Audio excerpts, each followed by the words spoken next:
क्या आप यकीन करोगे अगर मैं आपको ये कहूं कि हर रोज 20-30 हजार करोड़ रुपए स्टॉक के ऊपर, स्टॉक मार्केट के ऊपर लग रहे हैं, ट्रेड हो रहे हैं, बड़े सारे पैसे स्टॉक मार्केट तक पहुंच ही नहीं पा रहे, एक्सचेंज तक पहुंच ही नहीं पा रहे, उससे होकर गुजर ही नहीं पा रहे। तो ये सारे जो ट्रांजैक्शन होते सेबी की आड़ होते, सेबी इसके बारे में कभी पता लगा नहीं सकती है। तो हम लोग बात कर रहे हैं दोस्तों डब्बा ट्रेडिंग की। अब देखिए दोस्तों, बहुत ही सिंपल सी चीज है, सालों से चल रही है, बट सेबी के नाक में दम करके रखा है। सो गाइज, इस वीडियो के अंदर हम इस शॉर्ट वीडियो के अंदर डब्बा ट्रेडिंग की कंसेप्ट को समझेंगे, इसके एडवांटेजेस को, इसके डिसएडवांटेजेस को और इसकी लीगैलिटी को समझेंगे। अब देखिए दोस्तों, डब्बा ट्रेडिंग को समझने से पहले हम लोग अपनी नॉर्मल ट्रेडिंग किस तरीके से वर्कआउट होती है समझते हैं। देखिए दोस्तों, नॉर्मल ट्रेडिंग के अंदर आपको जो है कोई शेयर परचेस करना है, तो आप जो अपने ब्रोकर के पास जाते हो या फिर अपने ब्रोकर के एप्लीकेशन के अंदर जाके जो शेयर परचेस करना है उसे लेते हो और उसके बदले में आप जो पैसे देते हो। तो वहां पर एक्चुअल ट्रांजैक्शन एग्जीक्यूट हो रहा है, वहां पर एक्सचेंज को चीज समझ रही कि आपने ट्रांजैक्शन किया है। बट डब्बा ट्रेडिंग के अंदर ऐसा नहीं होता। डब्बा ट्रेडिंग के अंदर XYZ जो व्यक्ति है अपने डब्बा ऑपरेटर को फोन लगाता है। समझो मान लो रिलायंस का शेयर परचेस करना है, तो वो अपने ऑपरेटर को कहेगा कि रिलायंस के 1000 रुपए भाव पे 10 शेयर ले लो। अब वहां पर ऑपरेटर अपने टेबल के ऊपर बैठ के, उसके पास कोई सिस्टम वगैरह नहीं होती, ऑब्वियसली आप वो स्टॉक मार्केट को देख रहा होता है, तो उसके पास एक डायरी होती है, ऊपर आपका नाम लिखा होता है और नीचे वो लिखता है 1000 के भाव पे रिलायंस के 10 शेयर ले लिए। अब उसके बाद जैसे आप थोड़ी देर बाद प्रॉफिट होने के बाद, समझो मान लो रिलायंस का शेयर 1100 रुपए हो चुका है, तो उसे आप बेचने के लिए गए थे, तो वहां पर वो नीचे लिखता है 1100 रुपए के भाव पे रिलायंस के 10 शेयर बेच दिए। तो ये सारा हिसाब किताब अपने डायरी पे हो रहा है। एक्चुअल स्टॉक मार्केट के अंदर वो पैसे इन्वेस्ट नहीं करता है, वो शेयर खरीदता नहीं है, अपना ही स्टॉक मार्केट चल रहा होता है, सारा चीजें वहां पर कैलकुलेट होती है। तो वहां पर 100 रुपए आपका प्रॉफिट है पर शेयर, 10 शेयर है, 1000 रुपए आपका प्रॉफिट हुआ। तो यह जो प्रॉफिट आपको हुआ है ये देगा कौन? तो ये एक्चुअल जो ऑपरेटर है, डब्बा ऑपरेटर, अपने जेब से देगा। तो जब आपको प्रॉफिट हो रहा है तो ये ऑपरेटर को नुकसान हो रहा है, जब आपको नुकसान हो रहा है तो ये ऑपरेटर का डायरेक्टली प्रॉफिट हो रहा है। तो इस तरीके से ये जो इकोसिस्टम वर्क होती है। अब देखिए दोस्तों, ये इकोसिस्टम क्यों वर्क करती है इसके बारे में हम लोग बात करेंगे। रेफरेंस के लिए ऑब्वियसली स्टॉक मार्केट के नंबर्स को यूज करते हैं, नंबर्स देखते हैं और इसके ऊपर सारी चीजें चलती है, बट सारी चीजें अपने डायरी पे होती है। तो कोई भी पैसे स्टॉक मार्केट के अंदर इन्वेस्ट नहीं होते। अब देखिए दोस्तों, इसके अंदर आप जो किस टाइप की ट्रेडिंग कर पाते हो, इसके अंदर आप जो हर टाइप की ट्रेडिंग कर पाते हो, equity, commodity, future and options, her type के आप ट्रेड कर सकते हो। अब इसकी लीगैलिटी की बात करेंगे। देखिए दोस्तों, इंडिया के अंदर ये लीगल नहीं है, बैन हो चुका है, ठीक है। तो अभी इसके एडवांटेज और डिसएडवांटेज के थ्रू समझते हैं कि ये क्यों इलीगल है। अब इसके एडवांटेजेस समझते हैं। अब काफी लोग हैं यार, अगर इलीगल, अगर ये बैन है, इसके एडवांटेज क्यों बता रहे हो? यार देखो, कोई तो बात होगी इसलिए सारे लोग अट्रैक्ट हो रहे हैं, तो कुछ एडवांटेज हो गए।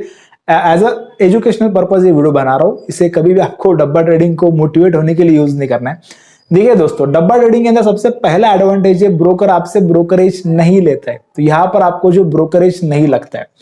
तो ब्रोकरेज क्यों नहीं लेता है ब्रोकर? बिकॉज जैसे मैंने आपको पहले ही कहा कि एक्चुअली इसका प्रॉफिट कहां से आ रहा है जब आप लॉस कर रहे हो। तो ट्रेडिंग के अंदर एक फंडा है कि 90% ट्रेडर एक्चुअल ट्रेडिंग के अंदर जब आते हो नुकसान ही करते, तो उनको भी ये रेशो पता होता है। तो 90% जो ऑपरेटर होते हैं, डब्बा ऑपरेटर, ये प्रॉफिट में होते हैं ब्रोकर, तो उनको ये पता होता है, इसलिए ब्रोकरेज बहुत कम लेते या फिर लेते ही नहीं है। तो ये सबसे पहला यहाँ पर जो ब्रोकरेज नहीं होता है, ये बेनिफिट है। दूसरा बेनिफिट, यहाँ पर आपको जो टैक्स नहीं लगता है। नॉर्मल ट्रेडिंग के अंदर आपको जो है short term capital gain tax लगता है, बट यहाँ पर ये सारी चीजें कैश में हो रही है, सारा ब्लैक मनी यूज हो रहा है, तो यहाँ पर आपको जो टैक्स भी नहीं लगता है, बिकॉज ये गवर्नमेंट को दिख ही नहीं रहा है सारा पैसा, अपने आप में ये सारा स्टॉक मार्केट चल रहा है डायरी के अंदर। एंड तीसरी चीज, जैसे हमने बात की, अब ये सारा कैश में हो रहा है, ब्लैक मनी इन्वॉल्व है। तो बेसिकली जो बड़े बड़े व्यापारी यही सारे लोग करते हैं, हम लोग जैसे लोग तो कर ही नहीं पाते। अब देखो, कर भी लेते हैं, बट क्यों करेंगे? हमारे जैसे लोग एक्चुअल स्टॉक मार्केट के अंदर इन्वेस्ट करेंगे, हमारे पास तो ब्लैक मनी है ही नहीं, तो हम लोग क्यों ना रेगुलेटेड मार्केट के अंदर ही इन्वेस्ट करें। तो ये जिनके पास बहुत सारा पैसा है और ये जो स्टॉक मार्केट के अंदर इन्वेस्ट भी नहीं कर पाते, बिकॉज टैक्स काफी कम भरते, काफी इनकम कम दिखाते, तो इतना सारा पैसा कैसे स्टॉक मार्केट के अंदर डालेंगे? तो फिर ट्रैक होगा। तो इसलिए सारा जो ब्लैक मनी है जो यहाँ पर यूज करते, शेयर्स के अंदर इन्वेस्ट करने के लिए डब्बा ट्रेडिंग के अंदर यूज होता है। तो ये सारे ट्रांजेक्शन कैश के अंदर होते हैं। तो ये सारे बेनिफिट इसके अंदर है। अब इसका डिसएडवांटेज की बात करो। देखिए दोस्तों, एक ही डिसएडवांटेज है, सबसे बड़ा डिसएडवांटेज है। तो यहाँ पर समझो, मान लो आपने प्रॉफिट बना लिया, अब देखिए दोस्तों, यहाँ पर जैसे मैंने आपको आगे एडवांटेज क्या है ब्रोकर को, कि यहाँ पर आप 90% लोग लॉस करते हैं, उनको पता है। पर समझो मान लो अगर आप उस 10% में आ गए, आपने बहुत प्रॉफिट बना लिया डब्बा ट्रेडिंग से, आप कंटिन्यूसली प्रॉफिट बना रहे हो, तो यहाँ पर एक तो ये जो डब्बा ट्रेडर है, जो डब्बा ऑपरेटर है, आपका वेट करेगा। जब आप लॉस कर रहे हो उसका आप या तो वेट करेगा या फिर आपको कह देगा कि यार आपको या इस मार्केट के अंदर एंट्री नहीं, मैं आपका ट्रेड नहीं लूंगा, बेसिकली आपको मना कर देगा। मैक्सिमम टाइम ऐसा ही करते हैं लोग, जो एनालिसिस प्रॉपर एनालिसिस करके ट्रेड लेते हैं, उनको पता होता है तो इसको मना कर देना है कि बहुत प्रॉफिट बना रहे हैं। या फिर ऑपरेटर वेट करेगा कि आप लॉस करोगे, बिकॉज 90% लोग पैसा हारने के बाद ही दम लेते हैं, तो वेट करेगा। बट समझो मान लो गलती से आपने बहुत प्रॉफिट बना लिया, और आपके जैसे काफी लोगों ने प्रॉफिट बना लिया उस ऑपरेटर से, तो अगर उसके ऑपरेटर के पास अगर देने के लिए पैसे नहीं, 90% होते ही है, म्यूचुअल अंडरस्टैंडिंग से सारी चीजें चलती है, बट समझो मान लो उसके पास अगर देने के लिए पैसे नहीं है, तो आराम से वो डिनाई कर देगा आपके पैसे देने के लिए, या फिर वो भाग के चला भी जा सकता है।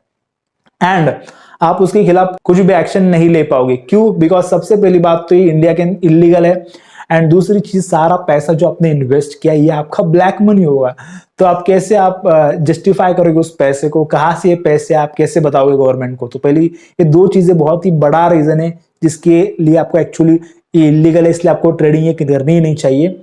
तो इस तरीके से ये जो इकोसिस्टम डब्बा ट्रेडिंग का चलता है, काफी लोग कहेंगे यार मुझे तो पता नहीं चला, यार मैंने तो कभी देखा नहीं कि डब्बा ट्रेडिंग चलती है, कहां पर होती है। देखिए दोस्तों, आपको ये पता नहीं लगेगा, बड़े बड़े जो व्यापारी होते हैं, सारी चीजें बहुत ही हिडन तरीके से होती है। एक नॉर्मल से अपार्टमेंट के अंदर एक छोटा सा ऑफिस होगा, एक टेबल होगा, आपको पता भी नहीं चलेगा कि यहाँ पर हो रहा क्या एक्चुअली, ये किस टाइप का बिजनेस कर रहे, तो वहां पर एक्चुअली डब्बा ट्रेडिंग हो रही होती है।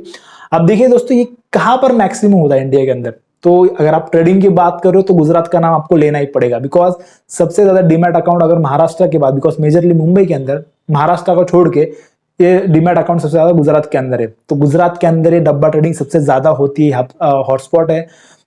यहाँ पर सूरत, अहमदाबाद के अंदर काफी ज्यादा होती है, उसके बाद महाराष्ट्र के अंदर नागपुर, और पूरे ऑल ओवर इंडिया के अंदर होती है, छोटे छोटे रीजन्स के अंदर। तो इस तरीके से पूरा जाल फैला हुआ है, बहुत बड़े ट्रांजैक्शन यहाँ पर चलते हैं, डेली का टर्नओवर काफी लोग कहते हैं कि 2-3 लाख करोड़ का है, बट ऑब्वियसली दोस्तों ये अनऑर्गेनाइज मार्केट है, तो कोई भी इसको एक्चुअल इसका फिगर नहीं बता सकता। तो आई होप गाइज आपको जो डब्बा ट्रेडिंग के बारे में कुछ इन्फॉर्मेशन मिल चुकी है। अगर आपको कुछ भी डाउट है वीडियो के नीचे आप जो कमेंट करके पूछ सकते हो। मिलते किसी और नेक्स्ट वीडियो के अंदर, तब तक के लिए बाय बाय।